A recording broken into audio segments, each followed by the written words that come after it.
Hello, and welcome to another episode of our Leadership Power Paradigms episodes. This is Bill Thomas, your host and presenter for today's episode. We will, of course, wait just a few more seconds before we begin our episode today. And just as I'm getting some other things ready and in preparedness, I'm going to run over to our slideshow so that we can begin pretty much on time. Hello, and welcome to another episode of our Leadership Power Paradigms episodes. This is Bill Thomas, your presenter and host for today's webinar. In these next 14 or so minutes, we will briefly review a few pieces of fictional and nonfiction literature to examine the adventures of heroes and the journeys that need to be taken by real-life leaders like those of you on this webinar. So let's get started.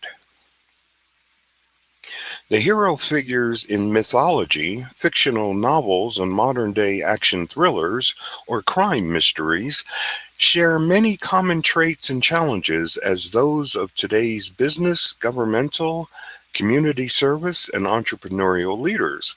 So we will look into our microscope or our telescope to see what we can observe about some of these similarities or differences of heroes and professional leaders. In 1948, a young professor, Joseph Campbell, wrote about his studies of hero figures who were featured in tales of mythology and stories in classical and modern literature. Campbell described a number of similar acts, characteristics, or attributes and other phenomena throughout these myths, religious and scriptural documents, plays, and fictional works. I simply want to talk about some acts of departure, processes of initiation, and discipline for discovering the secrets of our world, and the decisive products that heroes and leaders use or employ when they return from their adventures. We are also going to refer to James Joyce's classic modern novel entitled Ulysses, which adapts the Homeric story about the Greek king of the same name to a more modern person who lived in Dublin, Ireland in 1904. Actually, all of the actions of this entire 750-plus page semi-fictional novel takes place during one single day, and that day is June 16, 1904. In the Proteus section of James Joyce's Ulysses, we come to understand that the fictional son of our hero dealt with the Greeks' mythological god of the sea, Proteus, who had the ability to assume different forms and shapes, or in the modern world, we would say that any person or anything which readily changes appearance, character, principles, etc., is being or acting protean. What Stephen is doing to deal with his environment, his reality, and his world is to read and learn the signs, interpret the signatures of nature. Stephen is also experimenting with his readings of nature by excluding or switching from his visible senses to using his audible, olfactory, and kinesthetic senses. One of the 7 principles behind every leader's daily agenda must include this critical one that I call universe frontiering.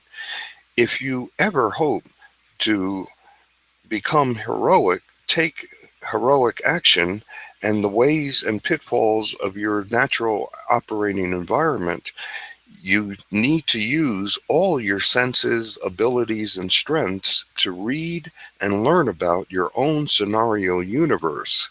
Remember that what you call the universe is always and very completely different from everyone else's universe. If you don't believe me, just ask anyone about their view of the universe, and you'll learn some startling and truly surprising answers. In previous episodes, we defined social energies as any form of imported, exported, converted, or absorbed information which, when transmitted, exchanged, or received by others, will give, sustain, energize, or regenerate the life of a socially based activity, or any ecological niche, or any social ecosystem. In his Proteus chapter, Joyce applies the science of philology, that is, from the Latin word philologia, which means love of learning, love of letters, love of study, literary culture, from the Greek word of the same name, love of discussion, learning, and literature or studiousness. So, in a word, what information that Joyce learned through his universe frontiering exercises gave James Joyce his inspiration for writing one of the greatest novels in English literature.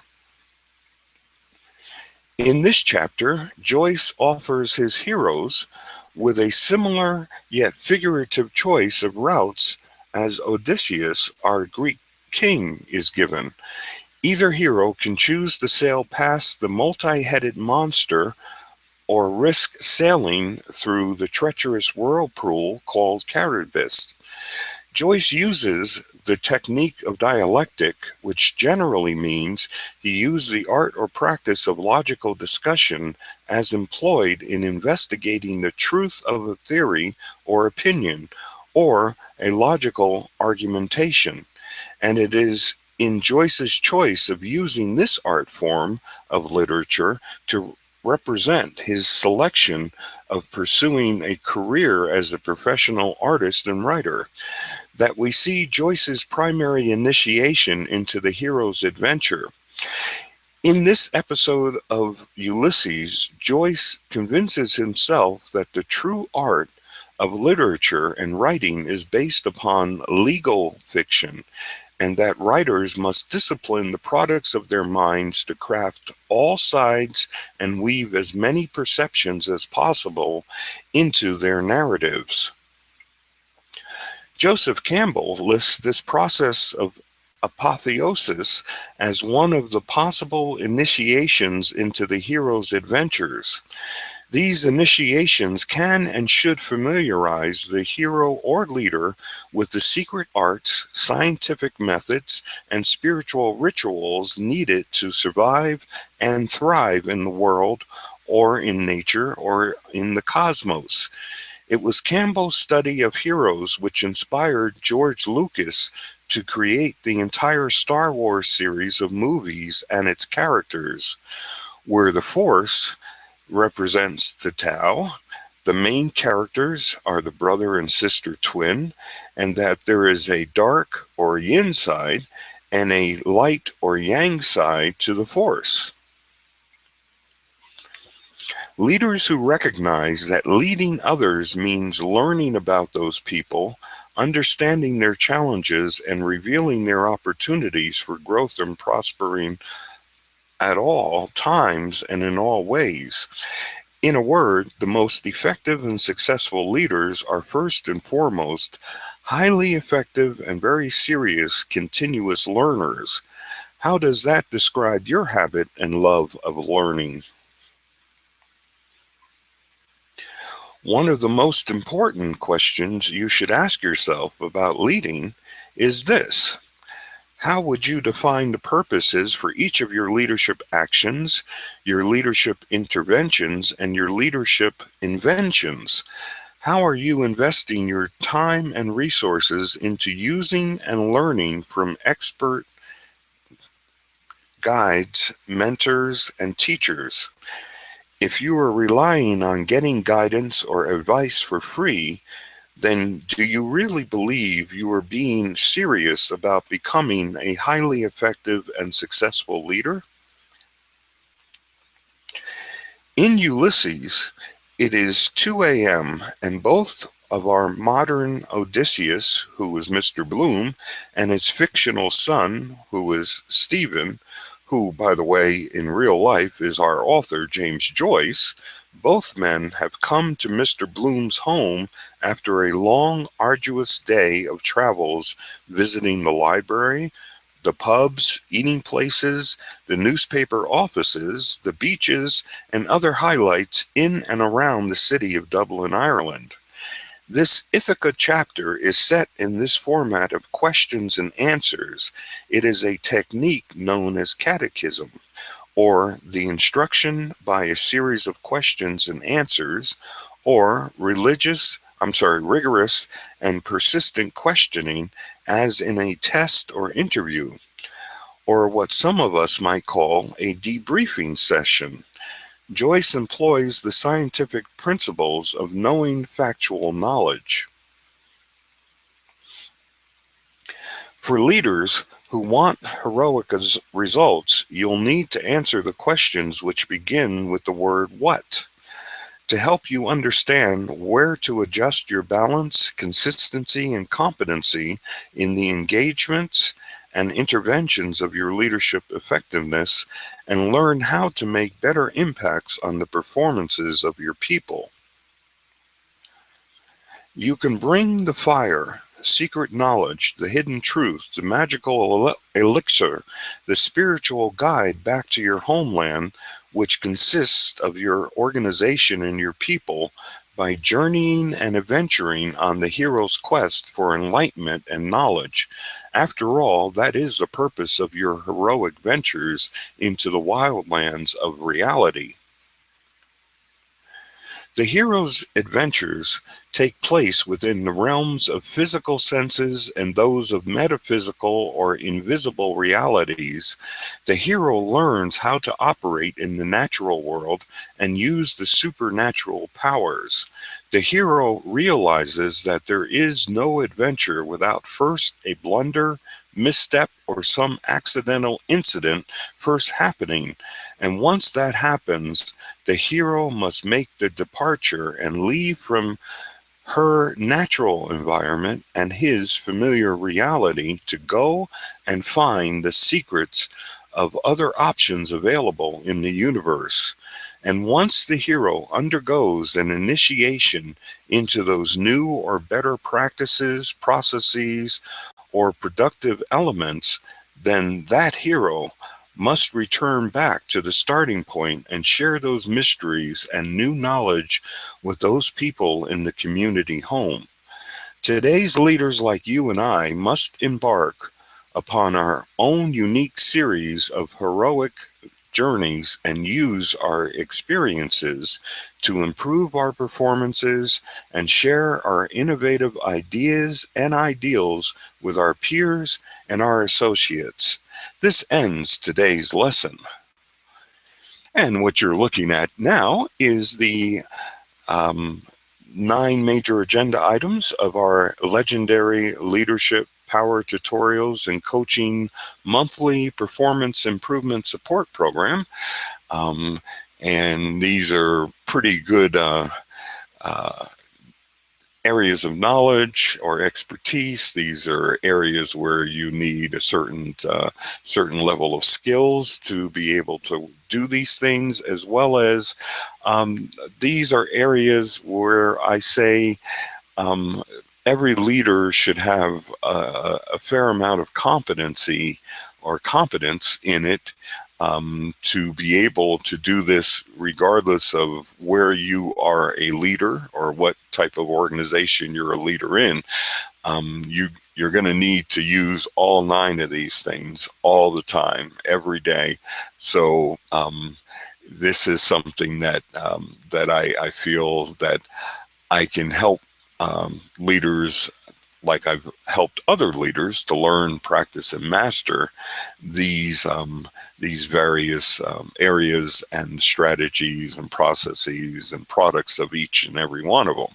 So anyway, as you're looking at that, you can also find this. You can look on the right-hand side of your screen if you're watching the replay, or if you're here live, and you'll see that I've actually got that same program where all you have to do is just press the button that says enroll and get started now. And as you're looking at that, I'm going to send now bonus the bonus documents. Let's see, where are you? There you are. All right, we've got two bonus documents for you. The first one is our infographic, and that one is entitled The 5 Leadership Uplifter Tasks. It is an infographic. It's one page. It is a PDF, so all you need to do is to download it, print it out, and put it on the largest sheet of paper that you can get your hands on, and put it on your desk or behind your wall or something, and you can refer to that.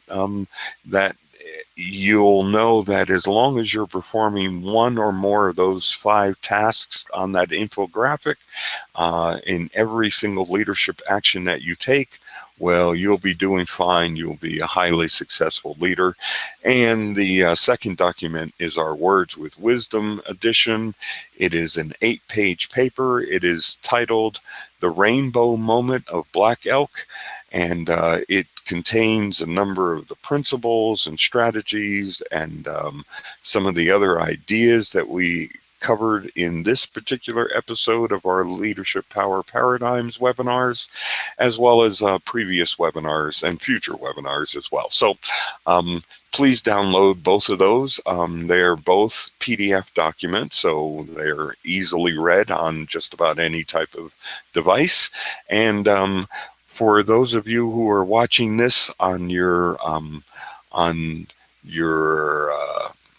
recording, I should say, if you're watching this webinar on the recording, well, I strongly encourage you to look to the right-hand side of the screen. You'll also see the same thing that the live people are seeing, which is the little button that says enroll and get started now, and that'll take you to a page that describes the entirety of our legendary leadership power tutorials and coaching monthly performance improvement support program, which is a comprehensive program. It's designed to do all of those 9 major areas that I had on the last slide. And also, you'll be able to download the 2 bonus gifts as well. And also, one other thing that you can do on the recording, if you're watching the recording, is to send me a question or a comment, and simply just type it out, put it into the question box. It's on the right-hand side of the screen, and then just click the submit button, and it will be automatically emailed to me, and I'll read it and respond. I always reply and respond to all the questions and comments that I receive, as well as for those of you who would like me to discuss my answers or my ideas about your question or your comments, and I will do that freely to anybody who wishes me to do so. I would encourage you, if you are located in Canada or in the United States, please include your phone number. If you're located in Canada or in the US, include your phone number. Otherwise, if you are located outside of Canada or the US, include your Skype ID, and I will give you a call on Skype. I love using Skype. A lot of times it gives you and I a little bit richer conversation, because I can type out some of my answers if you wish. I can even send you documents that I have created or that I am aware of, and I just upload that to your Skype address there, and so you can get probably a richer, like I said, a richer, more meaningful interaction with me, and you can do so for free. So once again, I strongly urge you to use the question box on the right-hand side of the screen and send off your question or comment. And like I say, include your phone number if you're in Canada or in the US, or include your Skype ID if you are located outside of Canada or the US. Well, I see that my time is well over, so I'm going to say thank each and every one of you for joining us today, and I look forward to seeing you on future episodes of our Leadership Power Paradigms webinars. And also, uh, I say God bless each and every one of you. Godspeed to you all. And I wish you all and each and every one of you the very best of success in all of your leadership endeavors. This is Bill Thomas. Bill Thomas, thanking you for joining us today and look forward to seeing you in our future broadcast. Take care.